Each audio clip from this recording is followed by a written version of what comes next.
ഒരു ചോദ്യം.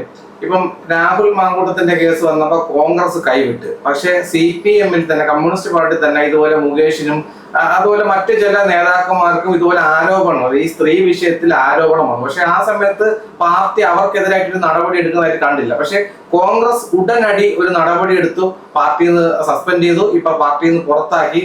അപ്പൊ എന്തുകൊണ്ടായിരിക്കും ഈ ഒരു വ്യത്യാസം? തമ്മിൽ തല്ലാണോ അതോ?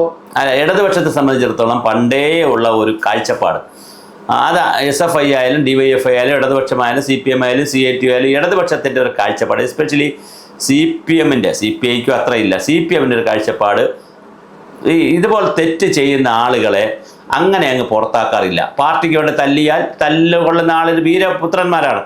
ഇപ്പോൾ അവിടെ കോഴിക്കോട് പോലീസിനെ ബോംബെറിഞ്ഞവരെ അവസാനം സ്റ്റേഷനിലേക്ക് കോടതിയിലേക്ക് കടത്തിവിട്ടത് നമ്മൾ മുദ്രാവാക്യം വിളിച്ചാണ് ജയിലിലേക്ക് കടത്തിവിട്ടത്. അതൊക്കെ നമ്മൾ കാണുകയാണ്.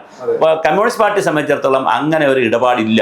പലപ്പോഴും ഒരു പാർട്ടിക്കകത്ത് തന്നെ നിർത്തി എന്തെങ്കിലുമൊക്കെ പാർട്ടി ചെറിയ നടപടിയൊക്കെ എടുത്ത് നിർത്തുന്നതല്ലാതെ ഇതിനെ പോലീസിൽ കൊണ്ടുപോയി, കാരണം പാർട്ടിയുടെ ഇമേജ് വർദ്ധിപ്പിക്കുക, കുറയ്ക്കുക, ഇങ്ങനെയൊക്കെ പാർട്ടിക്ക് ഇപ്പം മുകേഷിൻ്റെ അടുത്ത് രാജിവെക്കാൻ പറഞ്ഞാൽ പാർട്ടിയുടെ ഇമേജ് നഷ്ടപ്പെടില്ലേ? അതിന് പകരം എന്ത് ചെയ്താൽ മതി? അദ്ദേഹം സിനിമാ നടനാണ്, പാർട്ടി മെമ്പറല്ല, MLA ആണെന്നൊക്കെ പറഞ്ഞ് വേറെ ന്യായങ്ങൾ പറയാം. ഇപ്പോൾ ഗോവിന്ദ മാഷൊക്കെ ആ ന്യായങ്ങളാണ് പറയുന്നത്. അദ്ദേഹം പാർട്ടി മെമ്പർ അല്ലല്ലോ, അദ്ദേഹത്തിന് എങ്ങനെ പുറത്താക്കും എന്നൊക്കെയാണ് ചോദിക്കുന്നത്. പക്ഷേ പാർട്ടിയുടെ കെയർ ഓഫിൽ അരിവാൾ ചുറ്റാക്ഷത്തിൽ നിന്ന് ജയിച്ച ഒരു MLA സ്ഥാനം രാജിവെക്കണമെന്ന് പോകണമെന്ന് പറയാനുള്ള ഒരു ആംബിയൻസ് ഇല്ല. പിന്നെ ഇതിനകത്തൊരു വലിയ പ്രശ്നം, നമ്മൾ കാണേണ്ട ഒരു വലിയ പ്രശ്നം, ഈ സ്ത്രീ വിഷയം പോലുള്ള കാര്യങ്ങൾ പാർട്ടികൾക്കകത്ത് അങ്ങനെ എളുപ്പമല്ല കൈകാര്യം ചെയ്യാൻ. കാരണം ഇതിനകത്ത് ജൂനിയർ സീനിയറൊന്നും ഇല്ലെന്നേ. ഇതിനകത്ത് ഒരുപാട് ആളുകൾ ഇതിൽ ഇഷ്ടമുള്ളവരും താല്പര്യമുള്ളവരും പെട്ട് കിടക്കുന്നവരുമാണ്. അതിൻ്റെ ഒരു അഴുക്ക മേഖലയാണത്. അപ്പോൾ അതുകൊണ്ട് ഈ വിഷയത്തിൽ, ബാക്കി രാഷ്ട്രീയ അഴുക്ക മേഖല എന്നല്ല ഞാൻ പറയുന്നത്, ഈ വിഷയത്തിലൊരു അഴുക്ക മേഖലയാണ്. അതുകൊണ്ട് തന്നെ ആർക്കെതിരെയും അങ്ങനെയൊന്നും വലിയ നടപടിയൊന്നും എടുക്കാൻ കഴിയില്ല. അതാണ് എൻ്റെ പ്രശ്നം. ഇപ്പം ഇടതുപക്ഷത്തിൻ്റെ അടുത്തൊക്കെ എത്ര പേരിലാണ് ഇതുപോലെ ആക്ഷേപമുള്ളത്? പാർട്ടി ജനറൽ സെക്രട്ടറി മുതൽ താഴോട്ടുണ്ട് ആക്ഷേപം. ശരിയോ തെറ്റോ എന്ന് എനിക്കറിയില്ല. MA ബേബിയുടെ പേരിൽ ആക്ഷേപമുണ്ട്, തോമസ് ഐസക്കിൻ്റെ പേരിലുണ്ട്, ശശിയുടെ പേരിലുണ്ട്, അങ്ങനെ തുടങ്ങി എത്ര പേരിലാണ് ഈ ആക്ഷേപം കിടക്കുന്നത്.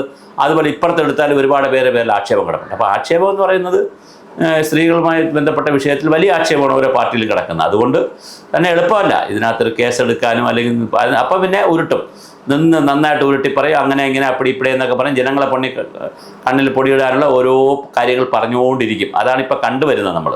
പക്ഷെ അതില് ഒരു ചെറിയ കമ്മ്യൂണിസ്റ്റ് പാർട്ടിയിൽ ഒരു പ്രശ്നം വന്ന പാർട്ടി അവരെ കൂടെ നിൽക്കും, അല്ലെങ്കിൽ അവരെ തള്ളി പറയില്ല, അങ്ങനെ ഒരു കാര്യം കണ്ടുവരുന്നുണ്ട്. പക്ഷെ കോൺഗ്രസ് പാർട്ടിയിൽ അങ്ങനെയല്ല. ഒരു ചെറിയ വിഷയം വന്നാലും അങ്ങോട്ടും ഇങ്ങോട്ടും തമ്മിൽ തള്ളി പറയും. അവൻ തെറ്റ് ചെയ്തോ ഇല്ലയോ, തെറ്റ് ചെയ്യുന്നതിന് മുമ്പ്, കോടതി വിധി വരുന്നതിന് മുമ്പ് തന്നെ അവനെ രാഹുൽ മാങ്കൂട്ടം എല്ലാവരും തള്ളി പറയുക.